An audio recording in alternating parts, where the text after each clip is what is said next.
Okay, with this one, it just goes around your hand and through and pulls tight.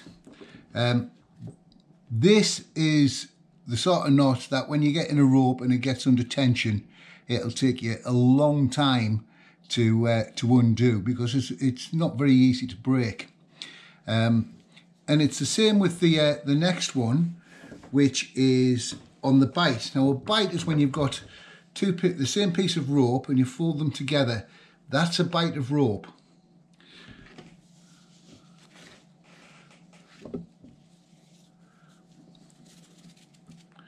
What this does is it creates a loop, but once it's got some load on it and this knot goes tight, it becomes very, very difficult to undo.